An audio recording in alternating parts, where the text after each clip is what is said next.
Hello friends, welcome to my new video. दोस्तों, आज हम बात करेंगे आचार्य प्रशांत के एक शिष्य ने उनसे एक सवाल पूछा था, तो उसके ऊपर जैसा कि आपने थंबनेल में देख ही लिया कि आचार्य प्रशांत के परेशान शिष्य कैसे कैसे सवाल करते हैं। ठीक है, तो मैं एक वीडियो देख रहा था जिसमें एक व्यक्ति ने एक सवाल पूछा। ठीक है, he is a young person, he was a young, मतलब वॉज नहीं, वो वीडियो में जो बंदा था वो एक यंग पर्सन था, मेरे ख्याल से 25-30 का एज का होगा। और वो आचार्य जी से, मतलब AP, I will call AP, ठीक है, एपी से सवाल पूछता है कि आचार्य जी, मेरे पिताजी मुझे बहुत इस तरह का ताना देते हैं कि तुम्हारे पीछे इतना खर्च किया, तुम्हें पढ़ाया लिखाया, तुम्हारे पीछे इतना पैसा लगाया, अब तुम्हारी कर्तव्य है मेरा वापस हमको सेवा करने का, हमको रिटर्न करने का, और इस तरह से ताना मारते हैं। ठीक है, तुम्हारे पीछे पढ़ाई में इतना खर्च हुआ, वो खर्च हुआ, पूरा हिसाब करवा देते हैं। तो इससे मुझे बहुत तकलीफ़ भी होता है और बहुत गिल्ट भाव भी आता है कि मैं कुछ नहीं कर पा रहा हूँ अपने पेरेंट्स के लिए, अपने गार्जियन के लिए। ठीक है, और मुझे बहुत बुरा भी लगता है ऐसा जब बोलते हैं कि तुम्हारे पीछे इतना खर्च किया। तो ये उस व्यक्ति का मेन क्वेश्चन था। उसके बाद फिर एपी उसमें कुछ जवाब देते हैं। ठीक है, एक तो मैं उस बात करूँगा, लेकिन सबसे पहले मुझे ये लगता है कि आचार्य प्रशांत के पास जो लोग जाते हैं वो यार कितना कितना ओछा क्वेश्चन लेके जाते हैं। हमको कभी कभी लगता है कि क्या भाई, क्या तुम क्वेश्चन लेके आया है, मतलब और कुछ नहीं है तुम्हारी लाइफ में। मतलब ठीक है, अगर है भी तो इतना, तो कोई एक एक बंदा मैंने देखा था, उससे सवाल पूछता है कि मेरी गर्लफ्रेंड छोटे कपड़े पहनती है, मैं उसे मना करता हूँ तो वो नहीं सुनता। ये सब क्वेश्चन लेके जाता। एक तो हंसी आता था सबसे पहले कि भाई, मानो या ना मानो, आचार्य प्रसाद को फॉलो करने वाले मतलब हमको लगता है he is a good person, he is an intelligent, Acharya Prasad is intelligent person, but he has a very really good common sense and he has a very good intent. ये बात मैं मानूंगा। लेकिन उसके पास जितने भी ज़्यादा सारे साले बेवकूफ़ होते हैं, इडियट्स होते हैं, मजाक नहीं, तो दिमाग पैसे भर का नहीं होता, इसीलिए इतना जाके उस समय गिड़गिड़ाता है, रोता है। ठीक है, तो इसीलिए ऐसे भी, चलो ठीक है, मैं किसी की बुराई तो नहीं करना चाहूँगा, पर हो जाता है, निकल जाता है। मुझे लगते हैं उनके पास जाने वाले लोग, मुझे लगते हैं बेवकूफ़। ठीक है, तो चलिए हमारे सवाल पे आते हैं। आचार्य प्रधान एपी ने उसे जवाब दिया कि तो फिर ये प्यार कहाँ है? अगर ये सोचकर माता पिता ने पैसे खर्च किए हैं कि बच्चा वापस रिटर्न करेगा, बच्चा वापस इतना पैसा, हम पे, मैंने आज मैं तुम पे इतने पैसा लगा रहा हूँ, कल तुम मुझे इतना रिटर्न दोगे।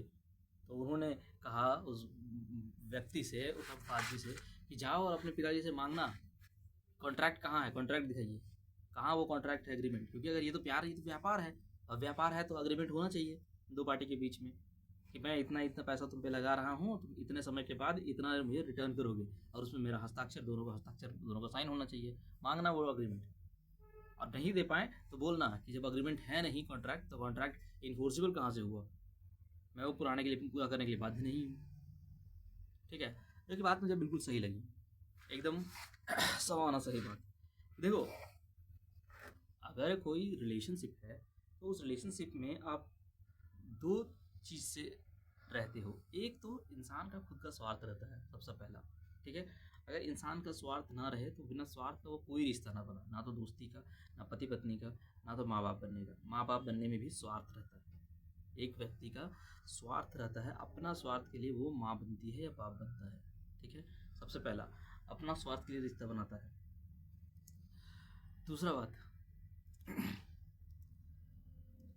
जब अपने स्वार्थ के लिए रिश्ता बनाया है, ठीक है, तो उस रिश्ते से आने वाली परेशानियां और प्रॉब्लम्स और रिस्पॉन्सिबिलिटीज, ठीक है, वो भी उसी इंसान का हिस्सा बनता है। अगर मैं किसी से दोस्ती करता हूँ, उससे कुछ फ़ायदा होने वाला है उस लिए। ठीक है, सपोज मैंने एक पर्सन है, उससे मैं दोस्ती कर ली, उससे मुझे बहुत फ़ायदा हो रहा है। ठीक है, इसके साथ कुछ प्रॉब्लम्स भी आएगा मेरे साथ, इसके प्रति कुछ रिस्पॉन्सिबिलिटीज़ भी आएगा, कुछ परेशानियाँ भी आएगा। तो मैं, अगर उसका बेनिफिट लेने के लिए इंटाइटल्ड हूँ, तो उसके रिस्पॉन्सिबिलिटीज़ और उसके प्रॉब्लम्स को भी फेस करने का मेरा रिस्पॉन्सिबिलिटी है। This is the first thing. ठीक है, अगर कोई रिलेशनशिप में आते हैं तो मतलब सिंपल सा कहने का मतलब एक सिक्के का दो पहलू होता है, एक अच्छा एक बुरा। अगर आप सिक्के को उठाते हो तो अच्छा और बुरा दोनों आपकी जेब में जाएगा और दोनों आपको लेना पड़ेगा, ठीक है। ये सबसे पहले बात समझने की है। पेरेंट्स जब बनते हैं लोग, ठीक है, पता नहीं ये कहाँ से धारणा आ गया है कि मैंने तुम पे इतना खर्च किया, मैंने तुम पे इतना खर्च किया। अरे यार तुम पैदा किया, तुमको खर्च करना पड़ा, तुम्हारा मजबूरी था, तुम नहीं करता तो दुसाई होता तुम्हारा। और जब तुमको इन्वेस्टमेंट, तुम नहीं सच में तुम क्या मतलब हिसाब किताब वो बता रहे थे ऐसा आचार्य प्रधान, ठीक है। कुछ लोग तो ऐसे आते हैं जो हिसाब किताब लिख के रखे हुए रहते हैं कि इस समय में इतना पैसा, इस समय में इतना पैसा खर्च हुआ, इस समय इतना पैसा खर्च हुआ, कि बच्चे के पैदा करने में, हॉस्पिटल में डिलीवरी में इतना पैसा खर्च हुआ, वो लिख के रखा हुआ है हिसाब। सोचो कितना कैसा कैसा लोग है ये। लोग प्यार करेगा है, ये लोग इंसान प्यार करेगा, किससे प्यार करेगा ये लोग? अरे ये अपना शरीर से प्यार नहीं कर सकता, अपने शरीर से भी हिसाब मांग लेगा ये लोग। ऐसा लोग ये लोग बन गए हैं पेरेंट्स।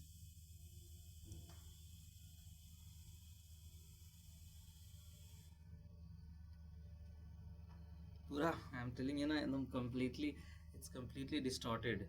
इंडिया में parenting is the worst in the world, मुझे लगता है शायद। इंडिया में पेरेंटिंग कुछ चीज़ है ही नहीं, पेरेंटिंग का सिस्टम ही सही नहीं। इंटाइटलमेंट और बंधन इतना ज़्यादा है। अगर कोई आदमी किसी लड़की से शादी करके ले आया तो उसको अपना संपत्ति मान लेता है। अब उस लड़की को और उस महिला को, आज तक तो इतना ही, अब शायद समय बदलेगा, उस महिला को इस आदमी के हिसाब से चलना पड़ेगा, वो जैसा चाहेगा वैसा इसको करना पड़ेगा। मोस्ट केसेस में होता है। अगर कोई व्यक्ति अपना बच्चा पैदा किया है, बच्चा पैदा किया तो उसके साथ इंटाइटलमेंट मान लिया कि वो बच्चा उसका संपत्ति है, वो जैसा चाहेगा वैसा बच्चा करेगा। कोई एक व्यक्ति किसी भी दूसरे व्यक्ति का संपत्ति कभी नहीं हो सकता, मालिकाना हक किसी पे नहीं हो सकता। प्रेम का संबंध है, प्रेम के संबंध में मन मुटाव होना, कभी किसी बात से तकलीफ हो जाना, कभी किसी बात से अच्छा लगना कॉमन है, सिंपल है, इसको रिजॉल्व करना चाहिए। पर ये बात हमेशा दिमाग में रखना चाहिए कि तुम कभी किसी के मालिक नहीं बन सकते। और दूसरा ये भी बात ये रखना चाहिए साथ में, कोई और तुम्हारा मालिक नहीं बन सकता। भारत का जनरेशन एकदम उल्टा चल रहा है। लड़कों की अगर मैं बात करूं, ठीक है, तो जब वो बेटा होता है तो पूरा मालिकियत का हक बाप पे छोड़ देता है, बाप को मालिक बना लेता है। और जब वो बाप बनता है तो बच्चे का मालिक बनने का कोशिश करता है। उसको लगता है कि वो मेरा बाप मेरे पे शासन चलाया है, अब मैं बाप बना हूँ तो मैं अपने बच्चे पे शासन चलाऊंगा। ये एकदम अनसेट रूल है। अनसेट मतलब कि दिमाग में भरा हुआ है, किसी ने कहा नहीं, बस चारों चारों तरफ देख के दिमाग भर गया, ऐसे चलता है। ऐसे नहीं चलता है। This is the very wrong way of parenting. बच्चा से हिसाब मांग रहा है।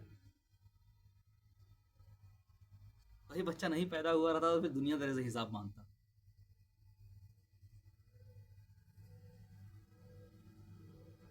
वही बच्चा कहीं किसी एक्सीडेंट में या किसी दुर्घटना में मर जाएगा तो पूरा जिंदगी का हिसाब तेरा लग जाएगा बच्चे से।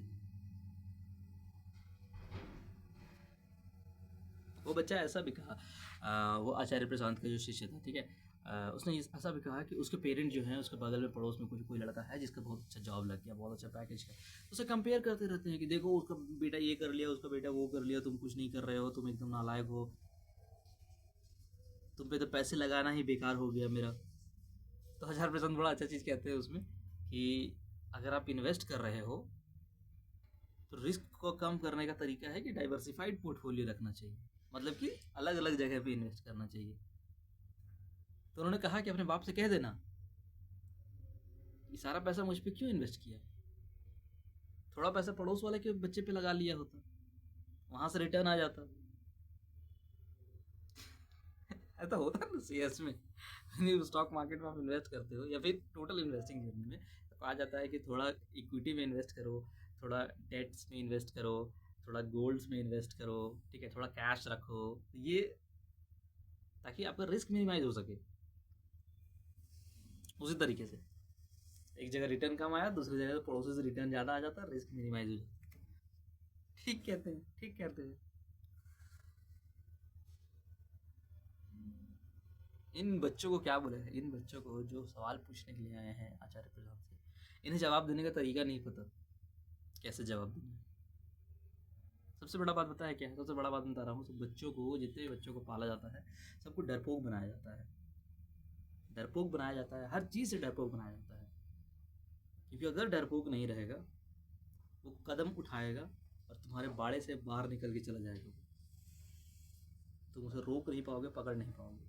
और इतना डर भर दिया जाता है कि वो बंधन से टूट नहीं पाए, बंधन को तोड़ ना पाए, जबकि उसमें क्षमता है। जैसे वो एग्जाम्पल, एक कहावत होता है ना कि अगर एक हाथी का बच्चा है, एक उससे बचपन से एक पतली सी रस्सी से बांधते रहो, हर रोज बांधो उसे, ठीक है। जब वो बहुत बड़ा हो जाएगा ना, एकदम छोटा है तो ऐसे रस्सी से बांधो कि तोड़ ना सके, तो बड़ा हो जाएगा तो बहुत ताकत आ जाएगा, वो तोड़ सकता है सारी से। लेकिन वही पतली रस्सी वो बड़ा हो जाने के बाद भी नहीं तोड़ पाएगा, क्योंकि क्यों, क्योंकि उसका शरीर नहीं, उसका मन और उसका दिमाग बंधा हुआ है, उसका दिमाग में भरा हुआ है कि वो कभी तोड़ नहीं सकता उस चीज़ को, और वो तोड़ने की कोशिश भी नहीं करेगा। उसी तरीके से बच्चों का दिमाग और बुद्धि को बांध दिया देता है लोग, अपना इनसिक्योरिटी के कारण, अपना डर के कारण दूसरे को बुद्धि को बांध देता है कि नहीं हो पाएगा, उसके बुद्धि को बांध देंगे, उसको कमज़ोर बना देंगे, उसको डरपोक बना देंगे, तो हमको छोड़ के नहीं जाएगा, मेरे पास रहेगा। पर पास रहने पे वो बीच में सिर्फ जहर घुलता रहेगा और कुछ नहीं रहेगा।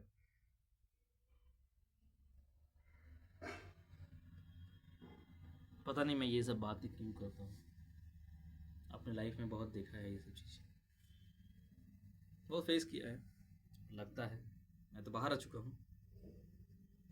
और बहुत सारे लोग हैं जो अभी फेस कर रहे हैं, अभी झेल रहे हैं, देख के ताजुब लगता है और बड़ा वियर्ड लगता है। 30-30 साल, 35-35 साल के बच्चे हो जाते हैं उनके, कमा रहे हैं, खा रहे हैं, शादी ब्याह हो चुका है, बाल बच्चा हो चुका है, लेकिन बाप माँ के चंगुल से अभी भी नहीं छूट पाए हैं। तोड़ो यार, बंधन तोड़ो, निकलो। 18 साल के हो, 12th पास करो, निकल जाओ,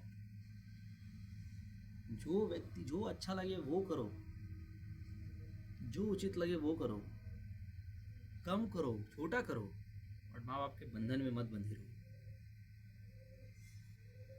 हर माँ बाप ऐसे नहीं होते, मैं मानता हूँ इस बात को, बहुत सारे पेरेंट्स बहुत सपोर्टिव होते हैं, लेकिन बहुत सारे, मतलब कुछ पेरेंट्स बहुत सपोर्टिव होते हैं और बहुत सारे पेरेंट्स बहुत ज़्यादा कंट्रोल करने वाले, बांधने वाले होते हैं। उस बंधन से आज़ाद होना तुम्हारा काम है, क्योंकि आज़ादी दी नहीं जाती, आज़ादी खुद छीनी जाती है या प्राप्त की जाती है,